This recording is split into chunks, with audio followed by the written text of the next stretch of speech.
yang jatuh di tanah yang berbatu-batu, yang berapi-api penuh semangat.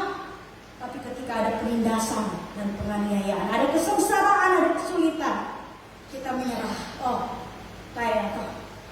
Sama seperti seorang anak muda yang datang kepada Tuhan Yesus kan, Tuhan, bagaimana caranya supaya aku bisa masuk dalam kerajaan sorga? Oh, hormati ayahmu dan ibumu, mangkamu ya toh. Kasih persembahan, mangkamu ya toh. Ya. Ampuni sesamamu, sudah Tuhan. Tapi begitu Tuhan bilang apa? Pulang, jual hartamu, bagikan kepada orang miskin, lalu datang kemari ikut aku. Apa dia bilang? Oh, no. Kalau untuk yang itu enggak, ya. Kalau untuk jual mobil, jual rumah, meninggalkan hidup yang nyaman, meninggalkan jabatan, tidak ya Tuhan. Maaf. Bapak Ibu yang Tuhan Yesus kasihi, benih yang jatuh di tanah yang berbatu-batu adalah orang yang tidak mau bayar harga untuk sebuah ketaatan. Benih yang jatuh di semak bumi, tumbuh bersama-sama dengan semak, ya. Lalu makin besar, semaknya lebih besar daripada benih itu, terhimpit mati. Itulah sebabnya kenapa kalau kita tanam padi, kalau ada gulmanya atau ada tanaman liar, pasti kita cabut, ya kan? Untuk meyakinkan bahwa tanaman liar ini yang tidak makan unsur hara daripada padi. Demikian juga kalau kita berkebun kan, pasti rumput-rumput liar kita keluarkan. Bapak Ibu yang Tuhan kasihi, yang menarik dalam bagian firman Tuhan ini, waktu saya baca, dia tidak hanya berkata bahwa rumput liar itu menghimpit, tapi ada kosakata yang lebih dalam. Bahasa Inggrisnya itu dia bilang choke. Nah, choke itu kalau bahasa Indonesia artinya mencekik.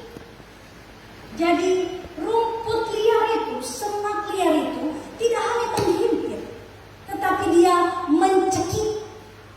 Kalau kita dihimpit, kaisansia menawa, betul enggak? Ya kan? Masih bisa kita bernapas. Coba kalau kita naik kapal pulang, rata-rata pasti si gepek-gepek naik di dalam kapal kan? Tapi masih bisa kita bernapas, betul enggak? Itu namanya terhimpit. Tapi kalau tercekik, coba cekik temannya di sebelahnya. Disensiar atau menawa? Yang namanya dicekik itu nggak bisa bernapas, betul nggak? Dan inilah yang terjadi dengan benih yang ketiga. Bagaimana kemudian orang-orang Kristen menjadi orang-orang yang kemudian tercekik oleh urusan duniawi. Kita menjadi orang-orang yang kemudian tercekik dengan kekhawatiran hidup. Kita tercekik dengan tipu daya kekayaan. Dan itu membuat kita akhirnya mati. Bapak Ibu yang Tuhan Yesus kasihi, pembacaan kita Yesaya 55 itu luar biasa. Tuhan bilang apa? Itu yang namanya hujan dan salju yang turun dari langit itu nggak mungkin kembali, betul nggak? Ya. Padahal kalau kita berpikir kembali dong Tuhan, betul nggak? Yang belajar IPA di sini siapa? Ya kan? Kembali dalam bentuk apa? Air hujan itu kembali ke langit dalam bentuk apa? Kondensasi kan? Wah, ya kan? Nanti turun lagi dalam bentuk hujan, betul nggak? Ya kan? Waktu saya baca firman Tuhan, saya bilang kembali dong, ya kan? Tapi lebih dalam kita mengerti firman Tuhan dengan baik. Kalau firman Tuhan bilang apa? Hujan dan salju yang turun itu, dia nggak mungkin kembali with nothing, dengan tidak bermanfaat. Begitu dia turun, dia akan membasahi dulu tanah, betul enggak? Dia memberi nutrisi kepada tanaman, ya kan? Memberi kesegaran kepada manusia, memberi minum kepada binatang-binatang di ternak di padang dan seterusnya. Lalu kemudian dia baru akan kembali. Demikian juga dengan firman Tuhan, bukan? Dengan janjinya. Tuhan bilang semak duri akan jadi pohon sanobar. Kadang kata di sana pohon sanobar. Udah contoh raya kan? Ya bersama pohon sanobar, pohon pinus. Saya cari-cari di kamus Alkitab. Oh, pohon pinus, pine tree. Kalau pohon pinus pasti tahu kan? Pohon pinus banyak. Di kampung saya di Pak Pengko banyak pohon pinus. Jadi bayangkan semak belukar, ya, dengan firman Tuhan dan janji Tuhan bisa jadi pohon pinus, beda jauh, bukan? Ya kan? Lalu kemudian bunga kecupu, ya, bunga bisa jadi pohon murah, pohon yang juga besar. Bapak Ibu yang Tuhan Yesus kasihi, benih yang jatuh di semak, yang kemudian akhirnya mati tercekik oleh semak, adalah kita yang kemudian hidup tidak menerima janji firman Tuhan. Ada berapa banyak di antara kita yang Kristen, Kristen, tapi kemudian tidak hidup dalam janji-janji Tuhan. Ya, Kristen tapi masih khawatir, ya kan? Kristen tapi masih panik, Kristen tapi masih pegang opo-opo, ya kan? Kristen tapi masih lihat hari baik. Itu enggak? Padahal firman Tuhan sudah bilang, dia sudah janji bahwa semua hari itu baik. Tidak ada hari yang kurang baik. Semuanya ada berkat Tuhan di situ.